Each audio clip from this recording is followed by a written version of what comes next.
Mayong gabi sa tanan na nasad ta sa atong programa. Salamat kay sa Ginoo no. Nag-ingon diri sa atong tema, sistema sa gamay nga grupo. Cell and or care group system.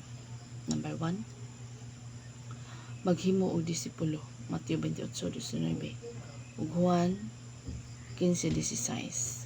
So, letter A, ang sugo sa Dios mao ang paghimo og disipulo sa tanang mga nasod. Ang paghimo og disipulo labaw sa pagsangyaw sa ebanghelyo. Unsa kuno? Ang paghimo og disipulo labaw sa pagsangyaw sa ebanghelyo.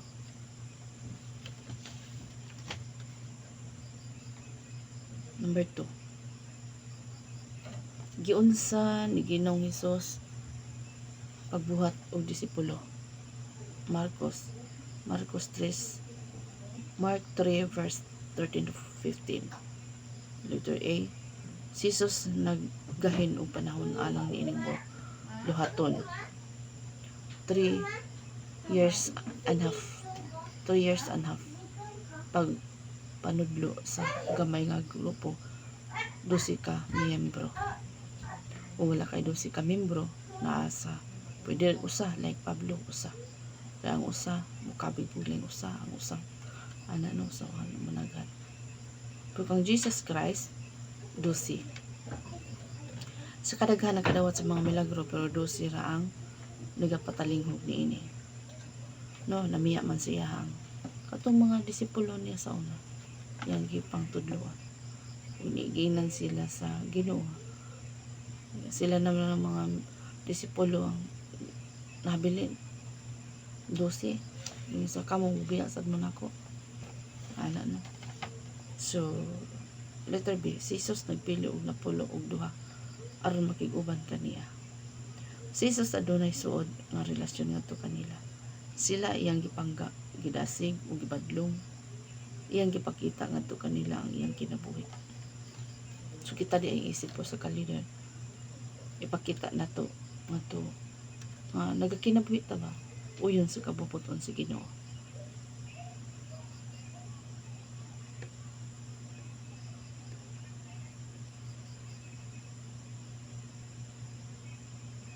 Letter C, gisugo ni Jesus ang mga disipulo aron buhaton ang ilang nakatunan o mobalik sila aron sa pagsugilon ngadto kaniya.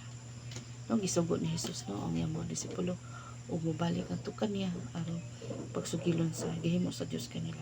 Letter D, ang kinatibuk-an buluhaton ginabalik-balik ni pagsangyaw mao ang process no o ikaw man nilang buhat mato sila sa Ginoo aron pagsugilon sa nabuhat nila. Number 3, giunsa sa unang simbahan nga magtutuo ang paghimo og disipulo. 2 Timothy chapter 2 verse 2. Letter A, gibansay ni Pablo si Timoteo. Muna usa lang.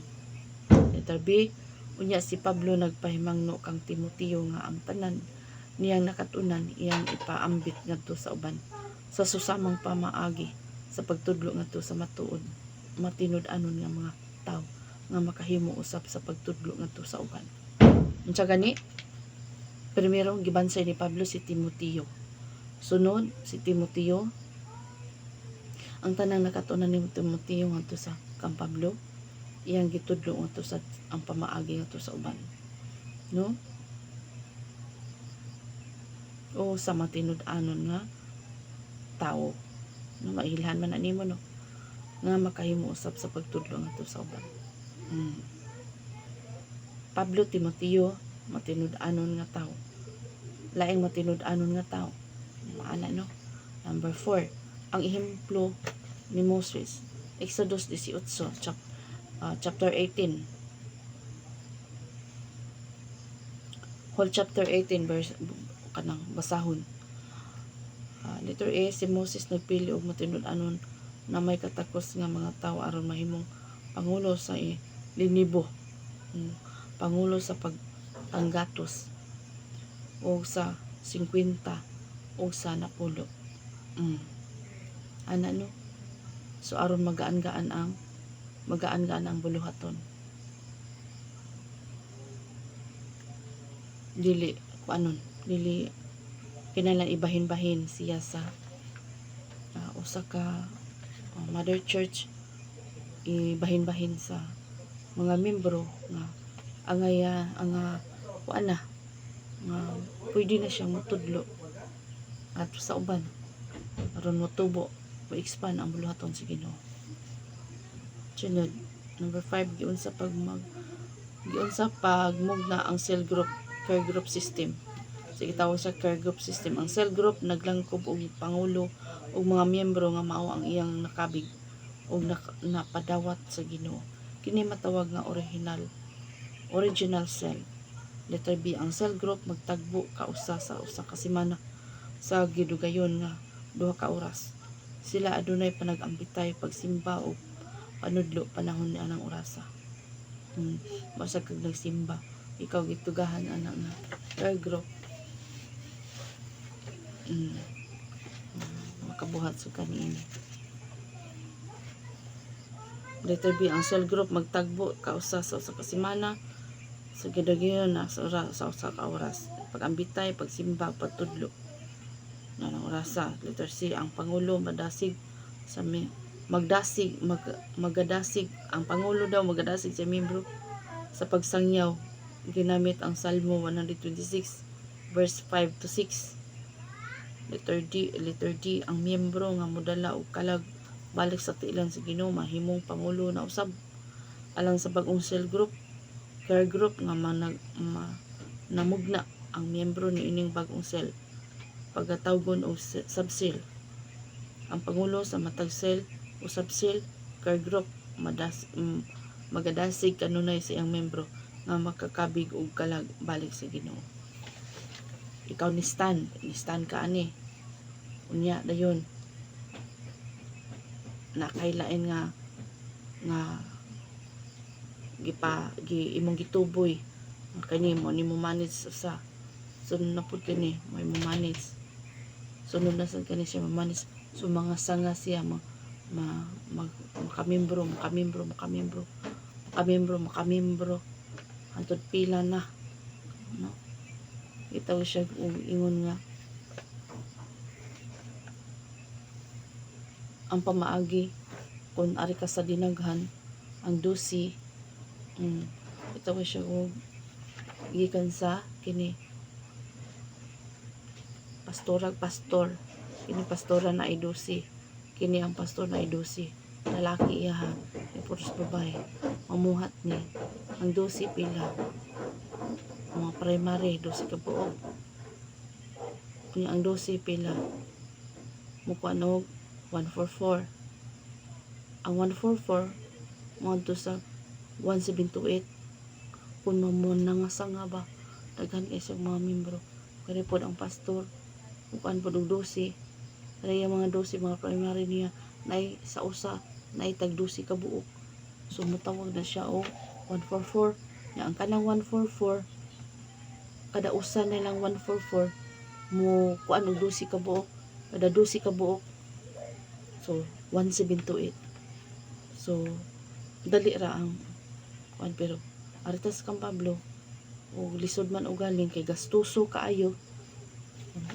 man kaayo nagian gina na to kuan lang para lang ta sa usa like Pablo ana no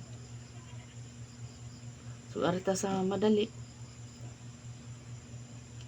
arita sa magbabase ta sa 12 disciple so gitawag sig ingon nga kay ang sugo man gud sa Ginoo nga ang tanan or mapadali mo nang go to process nga mo undergo sa like Jesus nga nakay 12 disciple ang 12 disciple mamunga sa usag-usa mo nang gitawag siya og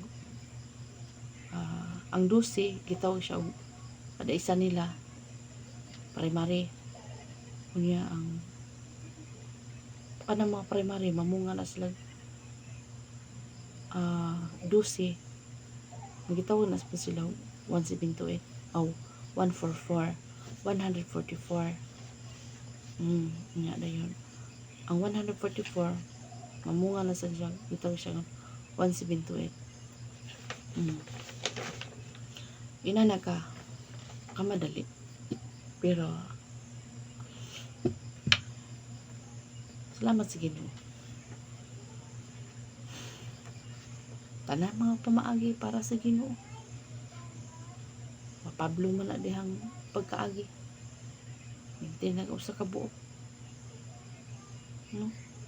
Nya, sunod na pod. Kanang usa ka buok mamunga pod. Daghan kay mga amigo. Ano? So, salamat kay Ginoo na.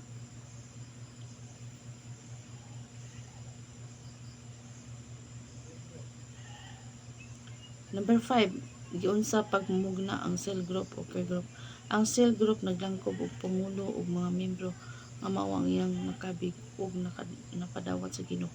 Kini matawag nga original group original cell. Letter B, ang cell group magtagbo kausa. So mo na siya no, magtagbo sa kasimana kausa. So ang pangulo magadasig sa miyembro sa pagsangyo ginamit ang Salmo 126. So ang pangulo daw mudasig gid nato sa mga miyembro. Kinalang gid mo sangyaw.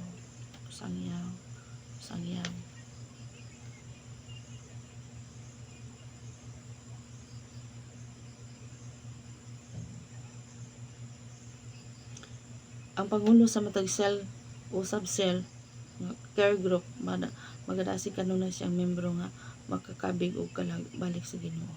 So mo daw i-purpose mga higala nga kinahanglan yun makabig kag mga kalag. Nasugom na sa Ginoo. Ano no? Glory to God. Number 4. Number 6. Upat ka matang sa bulaton sa cell o care group. Matag cell or original o subcell kinahanglan muhimo nining maong bulaton nga mao ang mosunod.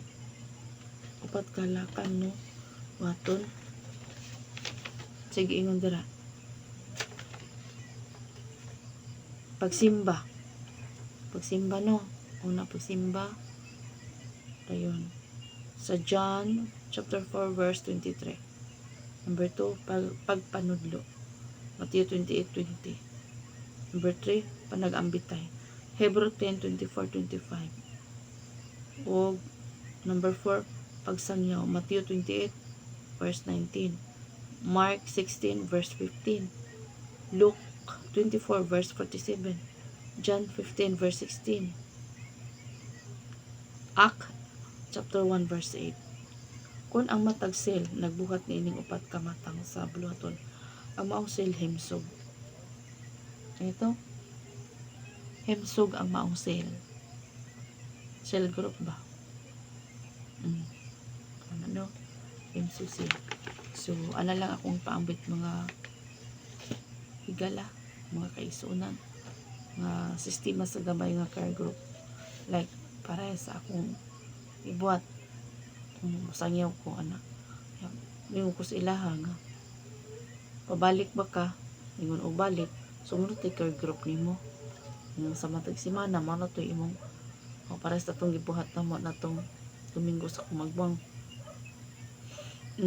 na care groupan na anak ko na sangyawan na padawat na mingon na unsa man ka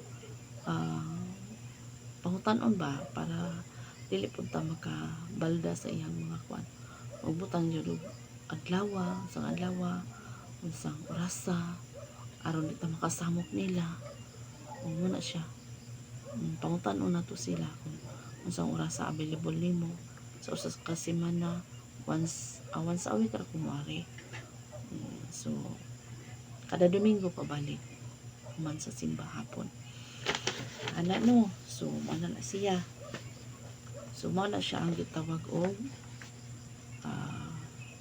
cell group system. God bless.